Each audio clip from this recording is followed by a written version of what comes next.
నమస్కారం, four sites టీవీకి స్వాగతం. నేను విజయశంకర్. ముందుగా ముఖ్యాంశాలు చూద్దాం. ప్రాజెక్టులపై చర్చకు సిద్ధమా? బీఆర్ఎస్ కు సీఎం రేవంత్ రెడ్డి సవాల్.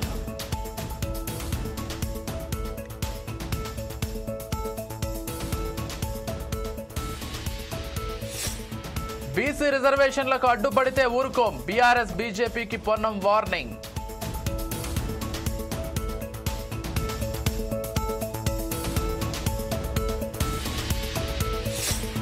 రేపు ఢిల్లీకి సీఎం చంద్రబాబు. పలువురు కేంద్ర మంత్రులతో కీలక భేటీ.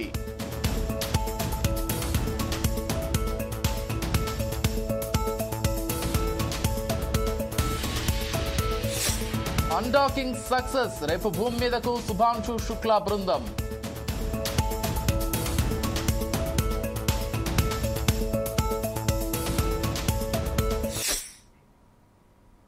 వివరాల్లోకి వెళ్తే, సూర్యాపేట జిల్లా తుంగతుర్తి మండలం తిరుమలగిరిలో నూతన రేషన్ కార్డుల పంపిణీ కార్యక్రమాన్ని సీఎం రేవంత్ రెడ్డి ప్రారంభించారు. ఈ సందర్భంగా రాష్ట్రంలో నల్గొండ జిల్లాకు ప్రత్యేకమైన చరిత్ర ఉందని సీఎం అన్నారు. ఎందరో పోరాట యోధులను నల్లగొండ అందించిందని కొనియాడారు. ఈ గడ్డ మీద నుంచి కొత్త రేషన్ కార్డులు పంపిణీ చేయడం చాలా సంతోషంగా ఉందని చెప్పారు. కొత్త రేషన్ కార్డులతో 11.3 లక్షల మంది లబ్ధి చేరుగనుందని అన్నారు. కాంగ్రెస్ ప్రభుత్వంలో అందరికీ న్యాయం చేస్తున్నామని తెలిపారు. బీఆర్ఎస్ హయాంలో అన్ని వర్గాలను మోసం చేశారని విమర్శించారు. క్రమంగా అభివృద్ధి చేసుకుంటూ పోతున్న తమను అభినందించకపోగా కాళ్లల్లో కట్టెలు పెట్టే ప్రయత్నం చేస్తున్నారని మండిపడ్డారు. ఈ తుంగతుర్తి గడ్డకు ఒక గొప్ప చరిత్ర ఉన్నది. ఇంతకుముందే చెప్పిండ్రు, భీమిరెడ్డి నరసింహారెడ్డి గారి నుంచి మొదలు పెడితే ఈ నల్గొండ జిల్లాలో సాయుధ రైతాంగ పోరాటానికి ఊపిరిలూది. ఆనాడు ఇది నల్లగొండ అని ఈనాడు ఇది నల్లగొండ అంటే ఆనాడు ఇది నల్లగొండ కాదు ఎర్రగొండ అని చెప్పి ఈ ప్రాంతం నుంచి ఉద్యమానికి ఊపిరిలూది. భూమి కోసం, భుక్తి కోసం, విముక్తి కోసం సాయుధ రైతాంగ పోరాటాన్ని నిర్మించి నిజాము నవాబుల నుంచి, రజాకర్ల నుంచి విముక్తి కలిగించిన గడ్డ ఏది అంటే అది నల్లగొండ గడ్డ, తుంగతుర్తి ప్రాంతం అని చెప్పి ఈరోజు మనం చెప్పుకోక తప్పదు. ఈనాడు తెలంగాణ చరిత్ర ఎవరు లిఖించినా, చరిత్రకారులు ఎవరు ప్రస్తావించినా నల్లగొండ గడ్డ గురించి ప్రస్తావించకుండా ఉండలేరు. అలాంటి గడ్డ మీద నుంచి ఈనాడు పేదలకు అందించే రేషన్ కార్డుల కార్యక్రమాన్ని ఏర్పాటు చేసుకోవడం అంటే తెలంగాణ నలుమూలల పేదలకు, 4 కోట్ల మంది ప్రజలకు ఈ రోజు కడుపు నిండా సన్న బియ్యం వండి అన్నం పెట్టే రోజులు వచ్చినాయి. అందుకే వేలాది మంది మా అక్కలు, మా ఆడబిడ్డలు ఇక్కడికి వచ్చి ఆశీర్వదించడానికి వచ్చిండ్రు. వాళ్ళందరినీ నేను మనస్ఫూర్తిగా అభినందిస్తున్నా. మిత్రులారా, ఈ నల్గొండ జిల్లాలో కాంగ్రెస్ పార్టీకి ఉన్న అనుబంధం, ఈ నల్గొండ ప్రాంతాన్ని సస్యశ్యామలం చేయాలని ఆనాటి మొట్టమొదటి ప్రధానమంత్రి పండిట్ జవహర్లాల్ నెహ్రూ గారు నాగార్జున సాగర్ని నిర్మించి నల్గొండ జిల్లాకు నీళ్లు ఇవ్వాలని, నాగార్జున సాగరే కాదు శ్రీశైలం కావచ్చు, ఎస్ఆర్ఎస్పి కావచ్చు, ఆనాడు పండిట్ జవహర్లాల్ నెహ్రూ గారు కట్టిన ప్రాజెక్టులే ఇవాళ తెలంగాణ ప్రాంత రైతాంగాన్ని వీళ్లు తడుపుతున్నాయి. అదే కాదు, ఈ నల్గొండ జిల్లాలో ఈ ప్రాంతంలో పారుతున్న మూసీ నది ఆనాడు కాంగ్రెస్ పార్టీ నిర్మించింది. కాంగ్రెస్ పార్టీ నల్గొండ జిల్లాకు నీళ్లు ఇచ్చింది. ఇవాళ నేను అడుగుతున్న మిత్రులారా, ఇవాళ ఒక ఆయన ఎట్లొస్తాడో ముఖ్యమంత్రి అడ్డుకుంటా ఆయన గోదావరి నీళ్లు తేలేదు అని అన్నాడట.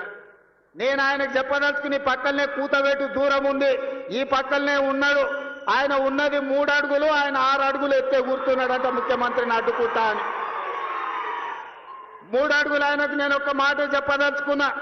3 రోజులు అవకాశం ఇస్తే గోదావరి జలాలు తుంగతుర్తి నియోజకవర్గానికి తెస్తా అని ఆయన పేపర్ల ప్రకటన చూసిన. 3 రోజులు కాదు, 10 ఏళ్ళు మీకు అవకాశం ఇచ్చిండు. ఎందుకు దేవాదుల నుంచి తుంగతుర్తికి నీళ్లు తీసుకురావలేదు? గోదావరి జలాలతోని ఈ ప్రాంత భూములను ఎందుకు తడపలేదు అని నేను అడుగుతున్నా. అందుకే ఆయనకు చెప్పదలుచుకున్నా, అయ్యా గ్లాసులో సోడా పోసినట్టు కాదు గోదావరి జలాలు తుంగతుర్తికి తేవడం అంటే. నీకు తెలిసిన విద్య ఒక్కటే, దొరగారి ముందల చేతులు కట్టుకొని గ్లాసులో సోడా పోయడమే, కానీ నీకు తెలిసిన విద్య అంతకంటే లేదు. బీసీలకు 42% రిజర్వేషన్ల బిల్లును కేంద్రం ఎందుకు ఆమోదించడం లేదని మంత్రి పొన్నం ప్రభాకర్ ప్రశ్నించారు. కేంద్ర నాయకత్వాన్ని ఒప్పించాల్సిన బాధ్యత రాష్ట్ర బీజేపీ నేతలపై ఉందన్నారు. రాష్ట్రపతితో ఆమోదింపజేసి 9వ షెడ్యూల్లో చేర్పించాలని డిమాండ్ చేశారు. రాష్ట్ర మంత్రివర్గం లేదా అఖిలపక్షం ఢిల్లీకి వచ్చేందుకు సిద్ధంగా ఉందని పేర్కొన్నారు. బీఆర్ఎస్ బీజేపీలో ఉన్న బీసీ నేతలు వాళ్ళ అధిష్టానంపై ఒత్తిడి పెంచాలని, బీసీల రిజర్వేషన్లకు అడ్డుపడే పార్టీలకు ప్రజలు తగిన బుద్ధి చెప్పాలని అన్నారు. రిజర్వేషన్లపై బీజేపీ నేతలు మొసలి కన్నూరి కారుస్తున్నారని, తెలంగాణలో కులగణన చేసిన తర్వాత కేంద్రం కళ్ళు తెరిచింది. రాష్ట్ర ఒత్తిడితోనే కేంద్రం జనగణనతో పాటు కులగణనను ప్రకటించిందని మంత్రి పొన్నం ప్రభాకర్ తెలిపారు. అధికారంలోకి కాంగ్రెస్ ను తీసుకురండి, 42% బీసీలకు రిజర్వేషన్లు ఇస్తామనేటువంటి మాట అనేక సందర్భాల్లో చెప్పి అధికారంలోకి వచ్చిన తర్వాత ఒకటి న్యాయపరంగా ప్రజాస్వామికంగా ఉన్నటువంటి అన్ని అవకాశాలను వినియోగించుకుంటూ కుల సర్వే నిర్వహించి ఏ కోర్టులు అయితే గతంలో చెప్పినాయో ప్రామాణికమైనటువంటి సమాచారం ఉంటే రాష్ట్రాలు నిర్ణయం తీసుకోవచ్చు అనేటువంటి కోర్టు ఆదేశాలను దృష్టిలో పెట్టుకొని ఈడబ్ల్యూఎస్ రిజర్వేషన్ అమలు చేసే సందర్భంలో న్యాయమూర్తులు ఇచ్చిన తీర్పులను దృష్టిలో పెట్టుకొని రాష్ట్ర ప్రభుత్వం 1,00,000 మంది ప్రభుత్వ ఉద్యోగులను క్షేత్రస్థాయి ప్రతి 150 ఇండ్లకు ఒకరు చొప్పున సర్వే చేయించి మొత్తం సమాచారం సేకరణ చేసిన తర్వాత కేబినెట్ దాన్ని ఆమోదించి సబ్ కమిటీ నివేదిక మేరకు శాసనసభలో చట్టం నెంబర్ 3, 4 ప్రకారంగా 42% రిజర్వేషన్ ఉపాధి అవకాశాలు, విద్యా అవకాశాలు, అదేవిధంగా స్థానిక సంస్థలో ఇవ్వాలనే నిర్ణయంతో గౌరవ గవర్నర్ గారికి పంపి దాని తదుపరి గవర్నర్ గారు ఆమోదించి రాష్ట్రపతికి పంపింది తెలుసు. అఖిల భారత బీజేపీ అధ్యక్షుడు కాంగ్రెస్ పార్టీ ప్రభుత్వం తీసుకున్న నిర్ణయాల పట్ల ఆయన ఏదో అనుమానంగా, అసహనంగా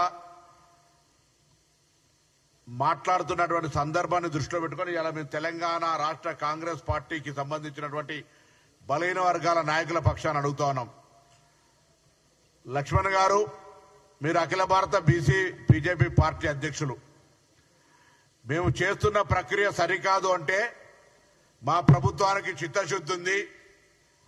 42% రిజర్వేషన్లు ఇవ్వాలని స్థానిక సంస్థల ఎన్నికలు 18 నెలలుగా వాయిదా వేసుకుంటూ పోతా ఉన్నాం. దాని మీద కేంద్రం నిధులు మీరే ఆపినారు. ఇలా కేంద్రం నిధులు వస్తలేవు, స్థానిక సంస్థల ఎన్నికలు పెట్టుకోవాలి, కానీ 42% తోటే పెట్టుకోవాలనే పట్టుదలతోటి చట్టపరమైనటువంటి అన్ని అంశాలను, చట్టము, న్యాయము, ప్రజా అభిప్రాయము అన్ని కలవిడిగా ఈరోజు ఈ కార్యక్రమాన్ని ముందుకు తీసుకుపోతుంటే మీకున్న అనుమానం లేనిది అని అడుగుతా ఉన్నాం. యాక్సియం 4 మిషన్లో భాగంగా అంతర్జాతీయ అంతరిక్ష కేంద్రానికి వెళ్లిన భారత వ్యోమగామి శుభాంశు శుక్లా మరో 3 వ్యోమగాములు భూమికి తిరుగు పయనమయ్యారు. సాయంత్రం 4:45 అన్డాకింగ్ ప్రక్రియను విజయవంతంగా నిర్వహించారు. అంతర్జాతీయ అంతరిక్ష కేంద్రాన్ని వీడిన క్రూ డ్రాగన్ స్పేస్ క్రాఫ్ట్ భూమి దిశగా పయనమైంది. 22:50 ప్రయాణం తర్వాత రేపు కాలిఫోర్నియా తీరంలో ఈ వ్యోమనౌక ల్యాండ్ కానుంది. వెంటనే వ్యోమగాములను 7 రోజుల పాటు క్వారంటైన్కు తరలించనున్నట్లు నాసా తెలిపింది.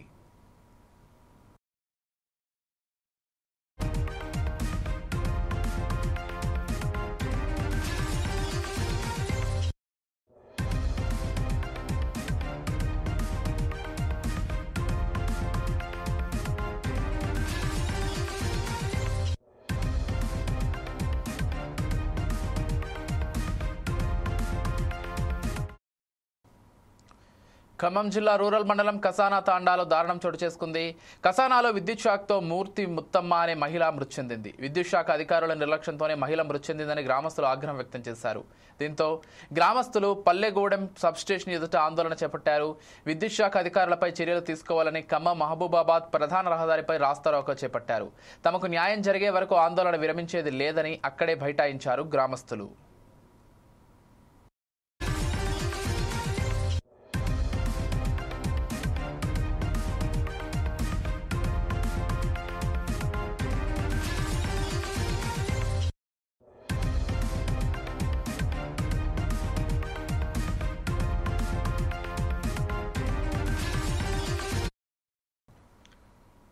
3 రాష్ట్రాలకి గవర్నర్లను నియమించారు రాష్ట్రపతి. గోవా గవర్నర్గా అశోక్ గజపతిరాజు, హర్యానా గవర్నర్గా అషీమ్ కుమార్ ఘోష్, లద్దాఖ్ లెఫ్టినెంట్ గవర్నర్గా కవీందర్ గుప్తాలను రాష్ట్రపతి నియమించారు. టీడీపీ సీనియర్ నేత అశోక్ గజపతిరాజుకు అరుదైన గౌరవం దక్కింది. ఆయన ఇప్పటికే కేంద్ర మంత్రిగా సేవలు అందించారు. మోదీ ప్రభుత్వంలో పౌర విమానయాన శాఖ మంత్రిగా ఆయన పేరు తెచ్చుకున్నారు. అంతకుముందు రాష్ట్ర మంత్రిగా కూడా వ్యవహరించారు. టీడీపీలో పొలిట్ బ్యూరో సభ్యుడిగా ఉన్నారు.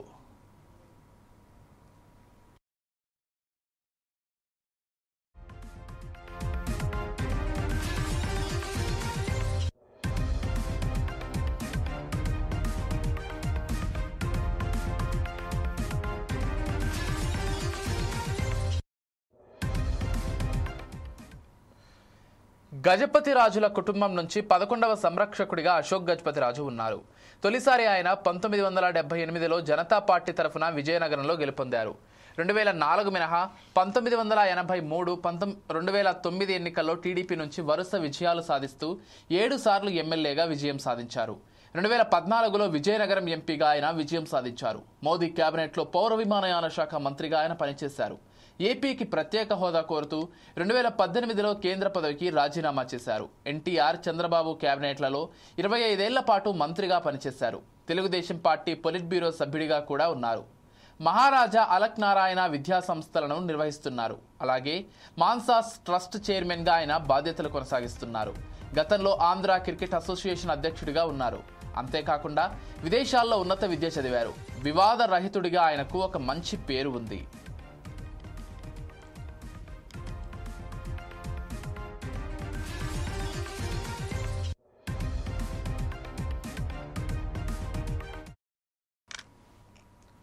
మెదక్ జిల్లా కలెక్టర్ కార్యాలయంలో ప్రజావాణి కార్యక్రమం నిర్వహించారు. ఈ కార్యక్రమంలో అదనపు కలెక్టర్ నగేష్తో కలిసి జిల్లా కలెక్టర్ రాహుల్ రాజ్ జిల్లాలోని వివిధ ప్రాంతాల నుండి వచ్చిన ప్రజల నుండి వినతులను స్వీకరించారు. ఈ ప్రజావాణిలో వచ్చే దరఖాస్తులకు అధిక ప్రాధాన్యత ఇవ్వాలని జిల్లా కలెక్టర్ రాహుల్ రాజ్ అన్నారు.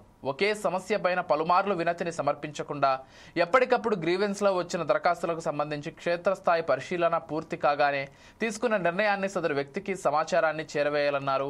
ఈ కార్యక్రమంలో జెడ్పీ సీఈఓ ఎల్లయ్య, డిఆర్డీఓ పిడి శ్రీనివాసరావు, ఇతర జిల్లా అధికారులు తదితరులు పాల్గొన్నారు.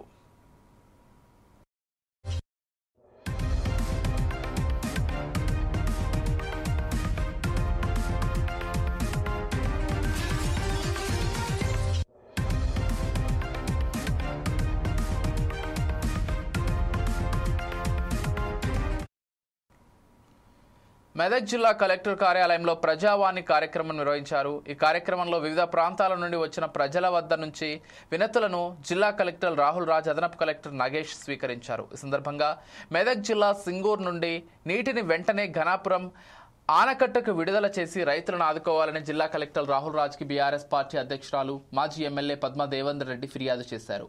లేదంటే మెదక్, నర్సాపూర్ నియోజకవర్గాల రైతులతో పెద్ద ఎత్తున మెదక్ జిల్లా కలెక్టరేట్ ముందు ధర్నా చేస్తామని ఆమె హెచ్చరించారు.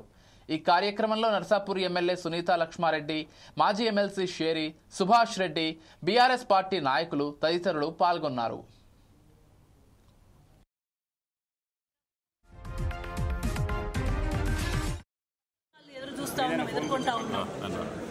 ప్రజాస్వామ్యం అనుకొని భావించి రాజ్యాంగానికి అనుకూలంగా ఎలక్షన్స్ జరిగి ప్రజాస్వామ్యబద్ధంగా పరిపాలన సాగుతాయని భావించినాం. కానీ ఎక్కడ కూడా ప్రజాస్వామ్య భద్రత కనబడతలేదు. ప్రజాస్వామ్యంలో ఉన్నామన్న ఫీలింగ్ వస్తలేదు. భయభ్రాంతులకు గురి చేసి కేసులు పెట్టడం ఒకవైపు, ప్రోటోకాల్ ఉల్లంఘనలు మరొక వైపు. ఈ నియోజకవర్గం నర్సాపూర్ నియోజకవర్గానికి సంబంధించి కావచ్చు, జిల్లాకు సంబంధించిన ఎవరైతే శాసనసభ్యులుగా గెలిచిండ్రో మరి వాళ్ళను పక్కన పెట్టి అధికార పార్టీకి సంబంధించిన నాయకులు కొబ్బరికాయలు కొట్టడము, శిలాఫలకాల దగ్గరికి వెళ్ళడము, అధికారికంగా స్టేజ్ల మీద కూర్చోవడము, అక్కడ అదేవిధంగా పోలీస్ ప్రొటెక్షన్ కూడా ఒక్కొక్కరికి 2 వాహనాలు అధికార పార్టీ ఎమ్మెల్యేలకు, కానీ శాసనసభ్యులుగా గెలిచిన బీఆర్ఎస్ పార్టీ వాళ్ళకి కనీసం వాహనం, ఎస్కార్ట్ వాహనం కూడా ఇవ్వలేని పరిస్థితి కనబడతా ఉంది. అదేవిధంగా మరి అవమానపరిచే విధంగా అధికార పార్టీ నాయకులు సైరన్లు వేసుకొని, వెహికల్స్కి సైరన్లు వేసుకొని ముందుగా వెళ్ళి మరి అన్ని కార్యక్రమాల్లో పాల్గొని అక్కడ కొబ్బరికాయలు కొట్టి అధికారిక కార్యక్రమాల్లో పాల్గొంటా ఉన్నది. ఇది మంచి చర్య కాదు, మంచి పద్ధతి కాదు. మరి బీఆర్ఎస్ పార్టీ ఆధ్వర్యంలో జిల్లాకు సంబంధించినటువంటి రైతుల పక్షాన మరి రైతులకు సాగునీరు అందించండి అని చెప్పేసి మరి ఒక దరఖాస్తును కలెక్టర్ గారికి ఇవ్వడం జరిగింది. ఎందుకంటే ఎప్పుడు కూడా ఇటువంటి పరిస్థితి లేదు. కలెక్టర్ దగ్గరకు వచ్చి దరఖాస్తు ఇచ్చి మాకు నీళ్ళు వద్దనేటువంటి పరిస్థితి గతంలో ఎప్పుడు కూడా కేసీఆర్ గారు నాయకత్వంలో లేదు. ఎందుకంటే ఆ రోజు జీవో ఇచ్చి మరి 1.4 టీఎంసీకి సంబంధించి 7 స్పెల్స్లో 0.2 టీఎంసీ ప్రతి స్పెల్కి ఇవ్వాలి అని చెప్పేసి పంటలు కాపాడాలి అన్న ఆలోచనతో ఇస్తే ఈరోజు రైతులందరూ కూడా మన మెదక్ జిల్లాకు సంబంధించి మరి ఇటు సింగూర్ మంజీరాకు సంబంధించి గన్పూర్ ఆనకట్ట ప్రాజెక్టు కానీ అటు హల్దీప్ వాగుకు సంబంధించినటువంటి రైతులందరూ కూడా నార్లు వేసుకున్నారు, కొంతమంది నాట్లు కూడా వేసుకున్నారు. మరి నీళ్లు లేకపోవడం వల్ల, కరెంట్ సరిగా లేకపోవడం వల్ల వేసినటువంటి పంటలన్నీ ఎండిపోతూ ఉన్నాయి, నార్లు కూడా ఎండిపోయేటువంటి పరిస్థితి వస్తూ ఉంది. కాబట్టి మరి ప్రభుత్వానికి ఇప్పటికైనా రైతుల పైన ప్రేమ లేదు. కాబట్టి ఖచ్చితంగా మరి కలెక్టర్ గారి ద్వారా ప్రభుత్వం దృష్టికి తీసుకెళ్లి నీళ్లు వదలాలి అని చెప్పేసి డిమాండ్ చేస్తూ మేము ఇక్కడికి రావడం జరిగింది. మన జిల్లాలో నీళ్లు స్టోరేజ్ పెట్టుకొని ఎప్పుడంటే అప్పుడు ఇడిస్తేందుకు మాత్రమే సింగూర్ ప్రాజెక్టు కట్టడం జరిగింది. కానీ దీని మాత్రం దుర్మార్గంగా ఈ ఆంధ్ర పెత్తందారుల వాళ్ళ కబందాస్తాలకు ఈ ప్రభుత్వం పోయి అక్కడ కృష్ణా గోదావరి జిల్లాలో నీళ్ళు ఎత్తకుండా ఇది తీసుకుపోయింది. కాబట్టే మనం ఇవాళ ఈ దుస్థితికి వచ్చినాం. అలాగే ఏదైతే కాళేశ్వరం నుంచి మల్లన్న సాగర్, కొండపోచమ్మ సాగర్ ఏదైతే ఉందో, కొండపోచమ్మ నుంచి మన హల్దీ ప్రాజెక్టుకు గతంలో మీరు అందరూ చూసిరు. ఎండాకాలంలోనే ఉన్న చెక్ డ్యాంలన్నీ కూడా బొర్లి మంచి కలకల్లాడినాయి. కానీ ఇవాళ రైతులందరూ కూడా అన్నమో రామచంద్ర అనే పరిస్థితిలో ఉన్నప్పటికీ కూడా నీళ్ళు ఇవ్వని పరిస్థితి ఉంది.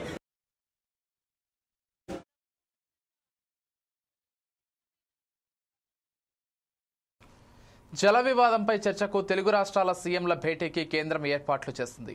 ఈ నెల 16న ఢిల్లీలో కేంద్ర జలశక్తి మంత్రి సిఆర్ పాటిల్ నేతృత్వంలో AP CM Chandrababu, Telangana CM Revanth Reddy సమావేశం కావాలని కేంద్రం కోరింది. ఈ మేరకు వీరిద్దరిని ఆహ్వానిస్తూ కేంద్ర జలశక్తి శాఖ సర్క్యులర్ విడుదల చేసింది. ఈ భేటీకి హాజరయ్యేందుకు ఇద్దరు సీఎంలకు వీలుతుందో లేదో తెలపాలని పేర్కొంది.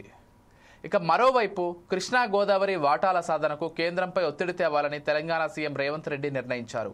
కృష్ణాపై రాష్ట్రంలోని ప్రాజెక్టులకు క్లియరెన్స్ ఇవ్వాలని, నీటి కేటాయింపులు, ప్రాజెక్టులకు ఆర్థిక సాయం చేయాలని కేంద్రాన్ని సీఎం కోరనున్నారు.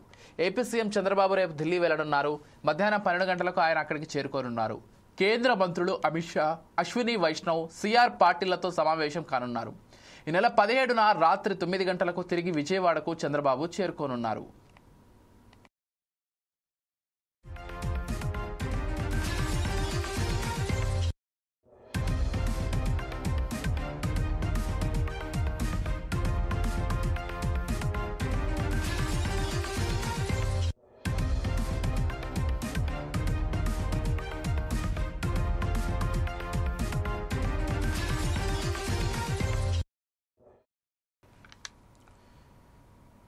మాజీ మంత్రి పేర్ని నానిపై సీఎం చంద్రబాబు వెంటనే చర్యలు తీసుకోవాలని ఎమ్మెల్యే వర్ల కుమార్ డిమాండ్ చేశారు. సభ్య సమాజం తలదించుకునే విధంగా రాష్ట్ర ప్రజలను భయభ్రాంతులకు గురి చేసేలా పేర్ని నాని మాట్లాడుతున్నారని మండిపడ్డారు. రౌడీలు, కిరాతకులు చేసే పనులకు పేర్ని నాని బ్యాచ్కు ఏం తేడా ఉందని ప్రశ్నించారు. నారా లోకేష్ గురించి మాట్లాడే అర్హత పేర్ని నానికి లేదన్నారు. సీఎం చంద్రబాబుకు వయస్సు అనేది నెంబర్ మాత్రమేనని తేల్చి చెప్పారు. మొదలైంది ఏదైతే వారు చేసిన తప్పులు, అవినీతి, దుర్మార్గాలు బయటపడుతున్నాయి. అదేవిధంగా ఇంకా అన్ని లోతుగా వెళితే ఒక్కొక్కటిగా అన్ని వీడియోల రూపంలో కూడా బయటకు వచ్చేస్తున్న తరుణంలో ఇక డైవర్షన్ పాలిటిక్స్ మొదలుపెట్టే కొత్త ట్రెండ్. దీంట్లో ఎలా డైవర్ట్ చేస్తారంటే రెచ్చగొట్టే వ్యాఖ్యలు, బూతు పురాణాలు, సొంత కార్యకర్తలను బలి చేసుకునే విధానమే పేర్ని నాని ఎపిసోడ్ అని కూడా నేను తెలియజేస్తున్నా. ఈరోజు ప్రశాంతమైన నియోజకవర్గం మా పామరు. అన్న ఎన్టీ రామారావు గారు ఆయన నడయాడిన పామరు నియోజకవర్గం. విశ్వవిఖ్యాత నట సార్వభౌముడు, పేదవాడికి కూడు గుడ్డ నీడ ఇవ్వాలన్న పవిత్ర ఆశయంతో తెలుగుదేశం పార్టీని స్థాపించిన వ్యవస్థాపకుడు. అలాంటి ఆయన జన్మించిన నిమ్మకూరున్న మా నియోజకవర్గం 80% రైతాంగం ఉన్న నియోజకవర్గం. వర్గాలు, కులాలు, మతాలు, విద్వేషాలకి సంబంధం లేకుండా అన్నదమ్ముల్లాగా కలిసిమెలిసి ఉండే ప్రశాంతమైన మా పామర్ని పాడు చేయటానికే పూనుకున్నాడు ఈ పేర్ని నాని అని కూడా నేను తెలియజేస్తున్నా. ఏదైతే పట్టాలకు సంబంధించి దొంగ పట్టాలు ఇచ్చి ప్రజల్ని మోసం చేశాడు, అదేవిధంగా బియ్యం బొక్కిన గజ దొంగ, వీటన్నిటితో పాటు ఇటీవల ఉచ్చ నీచాలు మరిచి ఇక అతను ప్రజల్ని ఓటు అడిగే పనే లేదు అన్నట్టుగా, ఇక ఓటుతో పనే లేదు, కొడుకు భవిష్యత్తేగా పోతే పోని అనుకున్నాడో ఏమో కానీ ఈరోజు సభ్య సమాజం తలదించుకునే విధంగా, రాష్ట్ర ప్రజలందరినీ భయభ్రాంతులు చేసే విధంగా తన వరవడి ఉంది. జూన్ 12న అహ్మదాబాద్ నుంచి లండన్కు బయలుదేరిన air India Boeing 787 dream liner విమానం టేకాఫ్ అయిన కొద్దిసేపటికే కుప్పకూలిన సంఘటన దేశవ్యాప్తంగా తీవ్ర కలకలం రేపింది. ఈ దుర్ఘటనలో ఒక్కరిని తప్పించి మిగిలిన ప్రయాణికులు, సిబ్బందితో పాటు ఆసుపత్రి, హాస్టల్లో ఉన్న వారితో కలిపి మొత్తం 271 మంది ప్రాణాలు కోల్పోయారు. ఈ ఘటనపై air India CEO Campbell Wilson తాజాగా స్పందించారు. ఈ ప్రమాదానికి గురైన విమానంలో ఎలాంటి లోపాలు లేవని ఎయిర్ ఇండియా సీఈఓ తెలిపారు. ప్రమాదానికి గురైన బోయింగ్ విమానాన్ని ప్రమాదానికి ముందు పూర్తిగా తనిఖీలు చేసినట్లు స్పష్టం చేశారు. ఇంజన్, ఫ్యూయల్ స్విచ్లలో ఎలాంటి లోపాలు లేవని, నిర్వహణ లోపాలు కల్పించలేదని ఆయన తెలిపారు. అంతేకాదు, విమానంలో ఉపయోగించిన ఇంధన స్విచ్లను 2 సార్లు మార్పు చేశామని, అమెరికాకు చెందిన పరిశీలనా సంస్థ కూడా ఈ స్విచ్లు సురక్షితమైనవేనని నిర్ధారించిందని ఆయన వెల్లడించారు.